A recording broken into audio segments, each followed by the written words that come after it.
샬롬, 새로운 한 주가 시작되었습니다. 이 한 주간도 우리가 밤하늘의 별처럼 빛나는 그런 날들이길 기원합니다. 지난 금요일에는 이기심과 자만으로 당파를 나누고 교회를 분열시킨 빌립보 교회에게, 또 우리 시대 교회들과 우리들에게 병든 영혼을 회복하라고, 구원을 이루라고 말씀하셨습니다. 영적인 건강을 회복하는 일은 교회를 위해서도, 가정을 위해서도, 그리고 자기 자신을 위해서도 너무나 필요한 일입니다. 여러분과 저의 영적인 건강이 회복될 수 있기를 다시 한번 기원합니다. 영적으로 병들어 있는지 아니면 건강한지를 알 수 있는 기준은 우리 입에서 나오는 말이 감사인지 불평인지를 살펴보면 알 수 있지 않을까 싶습니다. 그래서 그럴까요? 오늘 말씀에서 바울 사도는 무슨 일을 하든 불평하지 말라고 하십니다. 오늘 우리가 읽고 나눌 하나님의 말씀은 빌립보서 2장 13절로 15절까지의 말씀입니다. 오늘은 공동번역 성경으로 함께 읽겠습니다. 여러분 안에 계셔서 여러분에게 당신의 뜻에 맞는 일을 하고자 하는 마음을 일으켜 주시고 그 일을 할 힘을 주시는 분은 하나님이십니다. 무슨 일을 하든지 불평을 하거나 다투지 마십시오. 그리하여 여러분은 나무랄 데 없는 순결한 사람이 되어 이 악하고 비뚤어진 세상에서 하나님의 흠없는 자녀가 되어 하늘을 비추는 별들처럼 빛을 내십시오. 아멘. 하나님은 우리에게 하나님의 뜻에 순종할 힘과 마음을 주십니다. 그럴 수밖에 없는 것이, 자녀가 병들면 부모의 마음은 찢어지잖아요. 우리는 하나님의 자녀이고 하나님은 우리의 아버지시고요. 그렇기에 하나님은 자녀들인 우리의 영혼이 건강해지기를 바라십니다. 이런 건 영적으로 생각할 일도 아니에요. 그냥 일반적으로 생각해도 그렇잖아요. 주님의 교회가, 주님을 믿는 믿음의 가정이, 그리고 하나님의 자녀가 된 우리의 영혼에 병이 들었다면, 그래서 이기심이 증폭하고 교만이 하늘을 찌르고 파벌을 만들고 불평불만을 쏟아내며 마치 화난 고슴도치 마냥 가시를 세우고 다닌다면 사탄은 괜찮다고 부추길지도 몰라도 아버지이신 하나님은 슬퍼하실 것입니다. 예수님도 마찬가지로 슬퍼하실 것이고요. 그래서 하나님은 하나님의 깊으신 뜻을 위해 우리 안에 소망을 두고 일하십니다. 13절입니다. 여러분 안에 계셔서 여러분에게 당신의 뜻에 맞는 일을 하고자 하는 마음을 일으켜 주시고 그 일을 할 힘을 주시는 분은 하나님이십니다. 아멘. 하나님은 하나님의 기쁘신 뜻, 즉 우리 영이 건강해지고 우리가 화목해지는 것을 위해 우리 안에 소망을 주시고 일하십니다. 주님의 교회, 주님의 가정, 또 하나님의 자녀된 우리 한 사람 한 사람이 영적인 건강을 회복하고 화평을 이룰 수 있도록 우리 안에서 소망을 두고 일하십니다. 우리에게 힘을 주시고요. 우리가 하나님께 순종하며 영적인 건강을 회복하는 일은 그래서 우리 안에 일하시는 하나님의 힘과 도우심으로 이룰 수 있는 일입니다.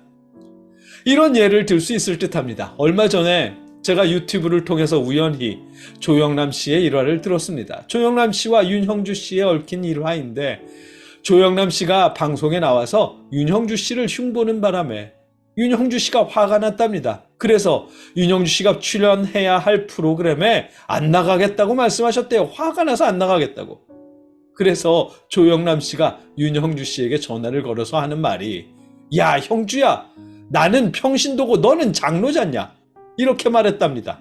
사과도 아니고 이게 사과 같지도 않은 사과인데, 그런 말을 듣고도 윤형주 씨는 장로이기 때문에 화를 풀고 방송에 출연했답니다.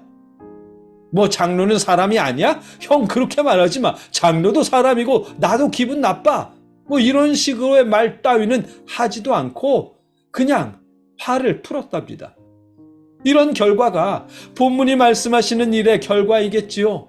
하나님께서 윤형주 씨의 마음속에 하나님의 기쁨을 위한 소망을 두고 일하셨고, 윤형주 씨는 자신의 마음에서 일하시는 하나님의 소망에 순종했던 것이겠죠.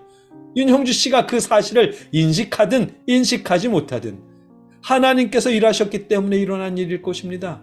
본문은 그것을 말씀하시는 것일 테고요.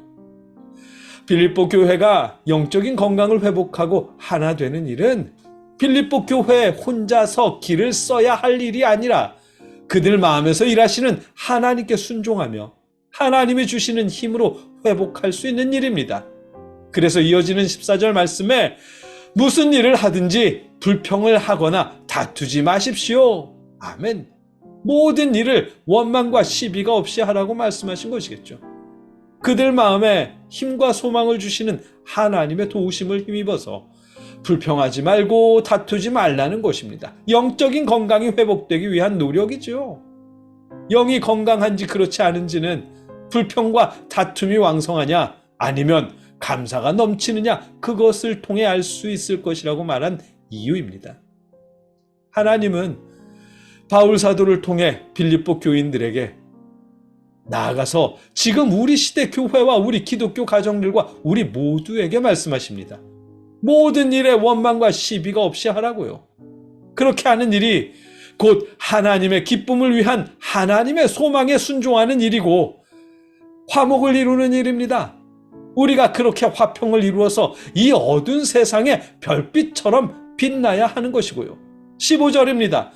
그리하여 여러분은 나무랄 데 없는 순결한 사람이 되어 이 악하고 비뚤어진 세상에서 하나님의 흠없는 자녀가 되어 하늘을 비추는 별들처럼 빛을 내십시오. 아멘.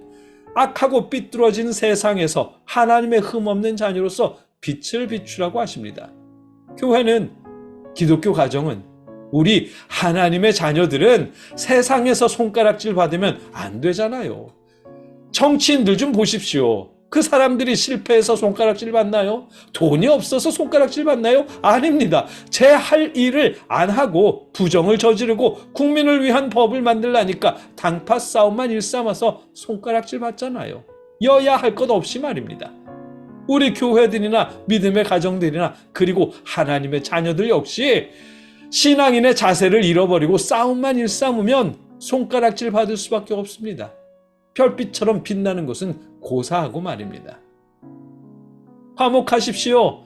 영적인 건강을 회복하십시오. 무슨 일이든 불평하지 말고 다투지 말고 감사하며 일하십시오. 하나님은 화평을 위해 교회의 하나됨과 가정의 하나됨 그리고 우리 개개인의 화평을 위해 우리 안에 소망을 두고 일하십니다. 여러분과 제가 우리 안에서 일하시는 하나님의 도우심으로 영적인 건강을 회복하고 화평을 이루며 어두운 밤 밝게 빛나는 십자가 불빛처럼 어두운 세상에서 사랑의 빛을 비출 수 있기를 주님의 이름으로 기원합니다. 함께 기도하겠습니다. 사랑의 아버지 하나님, 우리 안에서 일하시는 하나님의 뜻에 따라서 우리가 순종할 수 있도록 역사하여 주시옵소서. 이 어두운 세상에 별빛처럼 빛을 낼 수 있도록 아버지 힘을 주시옵소서. 예수님의 이름으로 기도드립니다. 아멘.